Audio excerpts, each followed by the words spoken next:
इस कार्यक्रम के पुण्यार्जक हैं के जैन, सुधा जैन, रचित जैन, लिपि जैन एवं अव्याना जैन नोएडा, श्रीमती नीनू लोकेंद्र, सिद्धि Jain Murar Gwalior, Shrimati Trishala Jain, doctor Monika, doctor Neeraj Jain, Nikhil Sejal, Paschim Vihar Delhi, Shrimati Santosh Jain, Shri Vishal Chand Jain, Shrimati Poonam Jain, CMA Pankaj Jain, Amit Jain, राशि जैन, उन्नति जैन, सेक्टर 37 नोएडा, पारसमल, इंदिरा देवी, संजय, विनीता, अजय, नीतू बाकलीवाल, सूरत, श्री विनोद जैन मिलेनियम, श्रीमती नीता जैन, समस्त गुरु भक्त परिवार फिरोजाबाद। धर्म स्नेही सत श्रद्धालु, यहाँ पर उपस्थित आप सभी भव्यवर पुंडरीक पुण्यात्मा महानुभाव, आचार्य भगवान योगींद्र देव द्वारा विरचित ज्ञानाकुश ग्रंथ की वाचना के अंतर्गत आत्मा के स्वरूप को देख रहे थे 11वें नंबर की कारिका के माध्यम से। आत्मा का स्वरूप क्या है उस संबंध में आचार्य महोदय ने बताया कि आत्मा वर्णातीतम, कलातीतम, गंधातीतम, विनिश्चित, पूर्वद्वंद्वम। ये आत्मा वर्णातीत है, कलातीत है, गंधातीत है, पूर्वद्वंद्व से रहित है। ध्यायित, उसका ध्यान करना चाहिए जो ऐसी आत्मा है। अरहत, जो पूज्य है सदा हमेशा तीनों कालों में, तीनों लोकों में। शिवम, वह शुद्ध आत्मा, शुद्ध आत्मा, वह शुद्ध आत्मा, शुद्ध आत्मा तीनों लोकों में, तीनों कालों में सम्यक दृष्टियों के द्वारा सदा पूज्य है। मिथ्या दृष्टि उसके स्वरूप को जानते ही नहीं तो पूजा क्या करेंगे। जो जानता है ना वही तो उसके बारे में कुछ बता पाएगा, जो जानता नहीं तो क्या बता पाएगा। जिसे नहीं मालूम इस कक्ष में क्या वस्तु रखी है तो कहेगा कूड़ा कचरे का ढेर रखा है। जिसे नहीं मालूम रत्न क्या होते हैं तो कांच और कंकड़ के टुकड़े रखे हैं। जो सिद्धों के, ये तो चलो पौद्गलिक वस्तु है तो मिथ्या दृष्टि देख सकता है, किंतु सिद्धों के बारे में विश्वास तो सम्यक दृष्टि को ही होता है। मोक्ष मार्ग पर विश्वास सम्यक दृष्टि को ही होता है। अरद आदि पंच परमिष्टि के गुणों पर श्रद्धान पंच परमिष्टि को ही होता है। वाह्य क्रिया दे करके भी मिथ्या दृष्टियों से प्रभावित होता है। भक्ति पूजा वंदना आदि करके मिथ्या दृष्टि भी साथ से पुण्य का बंध कर लेता है, किंतु फिर भी सम्यक दृष्टि ही सिद्धत्व के मार्ग पर बढ़ने में समर्थ है। सम्यक्त्व के बिना तो मोक्ष मार्ग दिखता ही नहीं, चलना तो दूर की बात है। जिस दृष्टि से मोक्ष मार्ग दिख जाता है, जिस दृष्टि से अपनी मुक्त आत्मा का स्वरूप समझ में आता है, जिस दृष्टि से अपनी शुद्ध आत्मा जानी जाती है, वह दृष्टि ही सम्यक दृष्टि है। जो दृष्टि प्रत्येक जीव आत्मा में शक्ति रूप में परमात्मा को जानने देखने में समर्थ है, वही सम्यक दृष्टि है। तो आचार्य महोदय कह रहे हैं ध्यायित अरत सदा शिवम, वह शिवम सिद्ध शुद्ध परमात्मा है। ध्यायित, सदा उनका ध्यान करना चाहिए, सदा ध्यान करना चाहिए। वह शुद्ध आत्मा जो इस प्रकार इंद्रिय से अग्राही है, जो शुद्ध आत्मा शब्दातीत है, जो शुद्ध आत्मा वर्णातीत है, द्रव्य कर्मातीत, भाव कर्मातीत, नो कर्मातीत, जो आत्मा जन्मातीत, मरणातीत, रोगातीत, जरातीत, जो आत्मा राग द्वेष आदि से अतीत, जो आत्मा समस्त विकारी भावों से अतीत, ऐसी आत्मा जब संसारी प्राणी को यह सकर्म आत्मा दिखाई नहीं दे रही तो वह आत्मा कैसे दिखाई देगी जो कर्म से रहित है। संसारी प्राणी को आत्मा की वाह्य खोल ये नो कर्म तो दिखाई देता है, स्थूल वाला, सूक्ष्म वाला भी नहीं। स्थूल ये नो कर्म शरीर दिखाई देता है, आत्मा दिखाई नहीं देती, किंतु स्थूल शरीर के माध्यम से, इंद्रियों के माध्यम से उस अंतरंग आत्मा का मिथ्या दृष्टियों द्वारा भी अनुमान किया जाता है। इसीलिए कहते हैं कि देखो जीव ये मृत्यु को प्राप्त हो गया, ये आदमी मर गया। क्यों? अब कोई चेष्टा नहीं कर रहा। जीवित था तो इसकी इंद्रियां काम कर रही थी, बोलता था, चलता था, उठता बैठता, खाता पीता, सांस लेता, ये सब कुछ कर नहीं रहा। तो मृत्यु इसका आशय है इसमें पहले ऐसी कोई शक्ति थी जिस शक्ति के कारण ये सब संचालन हो रहा था। शरीर जो की तो दिखाई दे रहा है, पर अंदर की वो शक्ति चली गई है। जैसे लाइट चली जाए ना तो विद्युत उपकरण तो ज्यों की त्यों हैं, बल्ब, ट्यूबलाइट, हेलोजन, कूलर, पंखा, एसी, टीवी सब कुछ है, फ्रीजर वगैरह, वो सब उपकरण ज्यों की त्यों हैं, किंतु वे जिस इलेक्ट्रिसिटी से संचालित होते हैं विद्युत ऊर्जा से, वह विद्युत ऊर्जा निकल गई। ऐसे शरीर का संचालन करने वाली विद्युत ऊर्जा की तरह से आत्मा निकल जाती है। तब फिर वह कहता है ये 10 प्राणों का वियोग हो गया, ये मृत्यु को प्राप्त हो गया। तो यह बता रहे आचार्य बोधे आत्मा कैसी है, उसके संबंध में आचार्य भगवान देवनंदी, अपर नाम पूज्यपाद स्वामी, जिन्हें जिनेन्द्र बुद्धि भी कहा जाता है, इष्ट उपदेश ग्रंथ में लिखा स्वसंवेदन सुव्यक्तस्य तन्मात्रो नृत्य अत्यंत शौकवान आत्मा लोका लोक विलोकन। आत्मा कैसी है? स्वसंवेदन सुव्यक्तस्य, आत्मा जब भी प्रकट होगी, जब भी जानने में देखने में आएगी, स्वसंवेदन के द्वारा ही जानने देखने में आएगी। मति ज्ञान के द्वारा गम्य नहीं है, शुद्ध ज्ञान के द्वारा गम्य नहीं है, अवधि ज्ञान के द्वारा गम्य नहीं है, मन प्रज्ञान के द्वारा गम्य नहीं है, केवल ज्ञान के द्वारा भी अन्य किसी की आत्मा अनुभव करने की गम्य नहीं है। भाव शुद्ध ज्ञान के बल से भी शुद्ध आत्मा का अनुभव किया जा सकता है, शक्ति रूप में शुद्ध आत्मा, और पूर्ण शुद्ध आत्मा का अनुभव शिवम शुद्ध दशा को प्राप्त वह शुद्ध आत्मा ही कर सकती है। तो स्वसंवेदन सुव्यक्त है, जो स्वसंवेदन के अलावा अन्य किसी प्रकार से अनुभव में नहीं आती, किसी प्रकार से नहीं आती।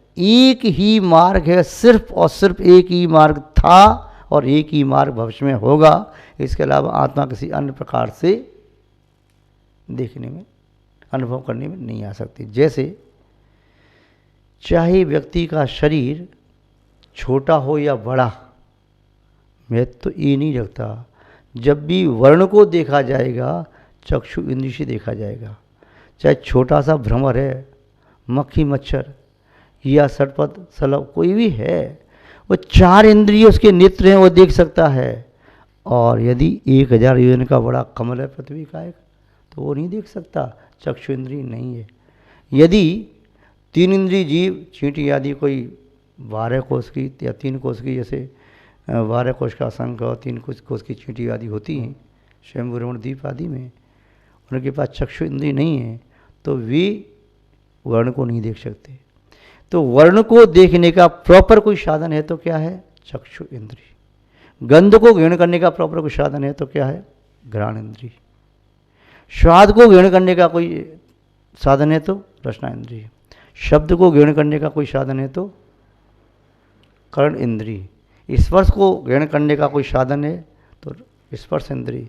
ऐसे ही चिंतन ध्यान करने का कोई मूल हेतु है तो मन।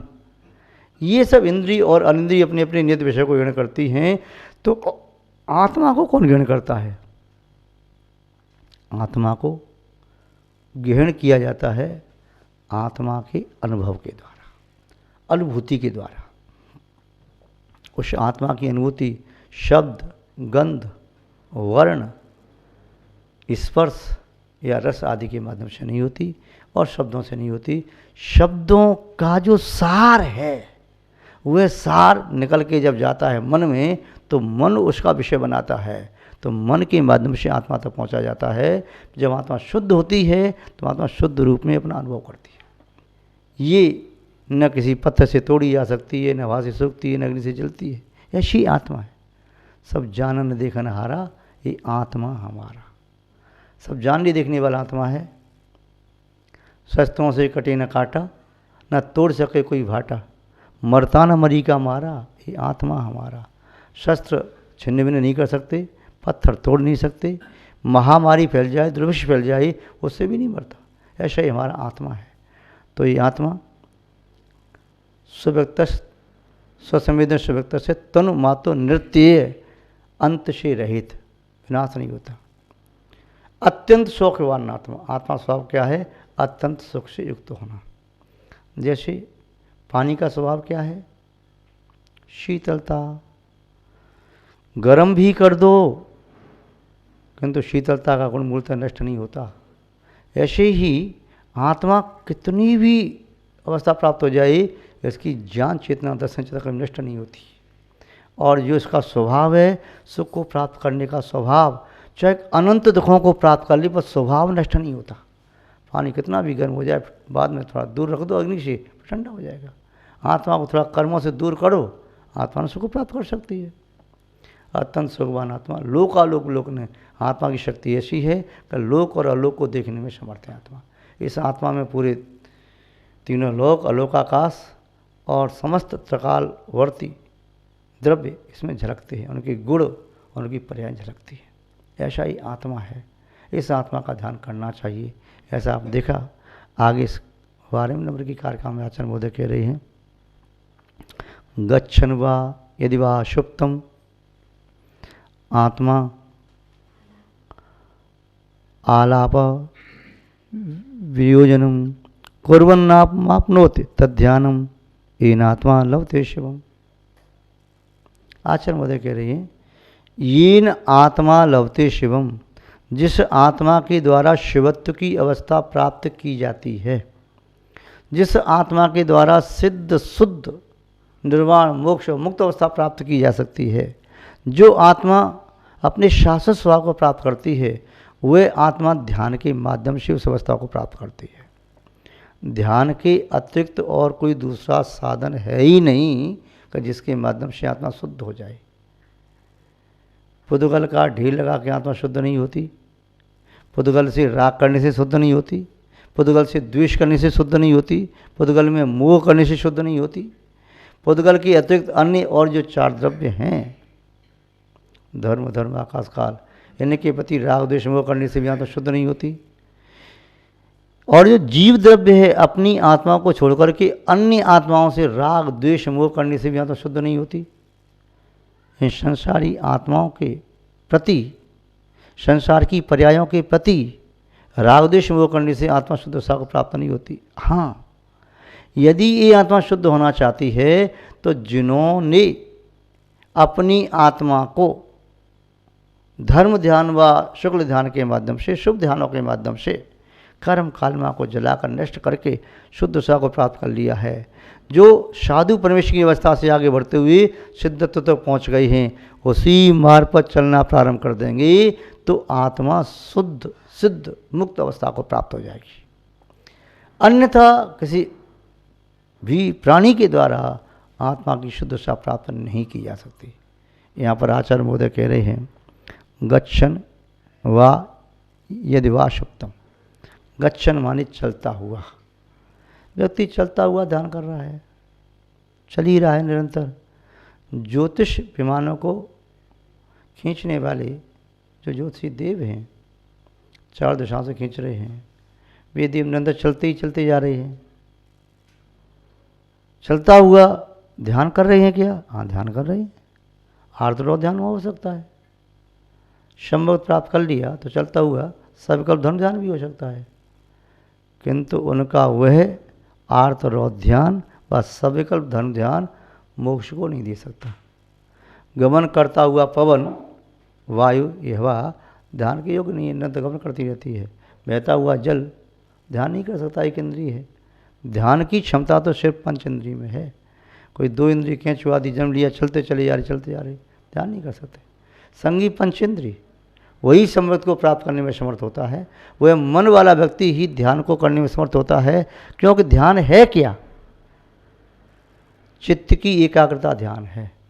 उत्तम से वाला उसे अंतम मूर्त तक के लिए ग्रहण कर सकता है, और जगन्य से वाले अल्प समय के लिए उस ध्यान को प्राप्त करते हैं, किंतु वह ध्यान जगन्य से के साथ किया गया ध्यान मोक्ष को नहीं दे सकता।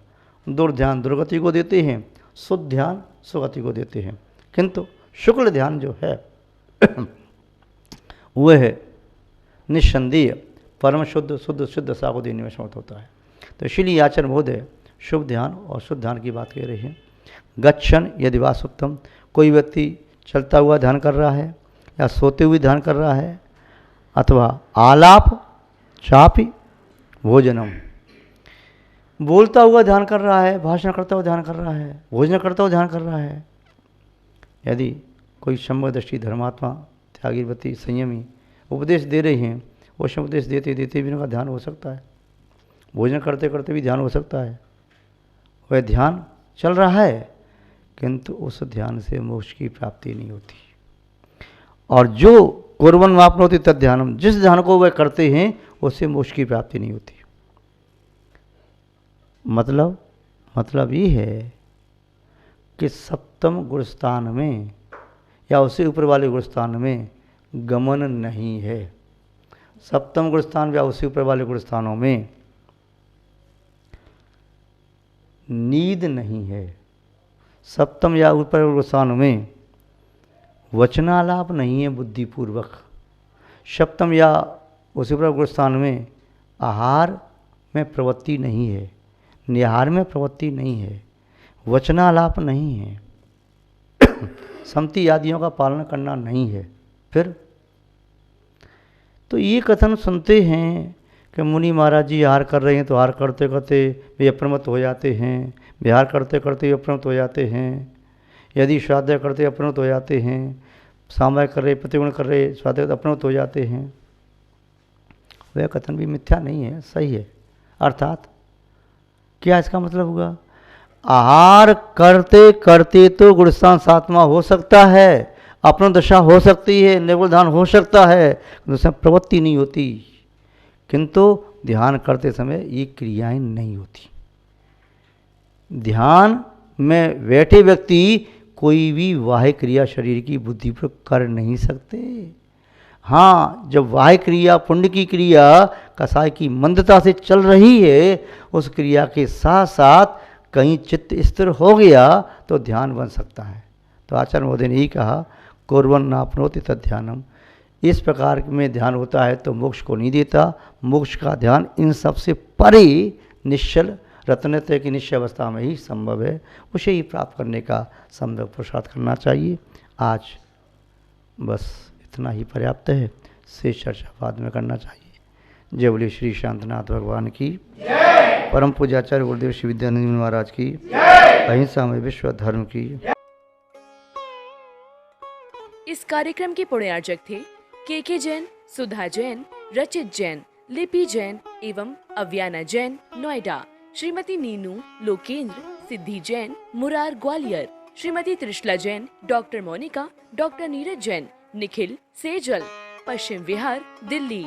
श्रीमती संतोष जैन, श्री विशाल चंद जैन, श्रीमती पूनम जैन, CMA पंकज जैन, अमित जैन, राशि जैन, उन्नति जैन, सेक्टर 37 नोएडा। पारसमल, इंदिरा देवी, संजय, विनीता, अजय, नीतू बाकलीवाल, सूरत। श्री विनोद जैन मिलेनियम, श्रीमती नीता जैन, समस्त गुरु भक्त परिवार, फिरोजाबाद।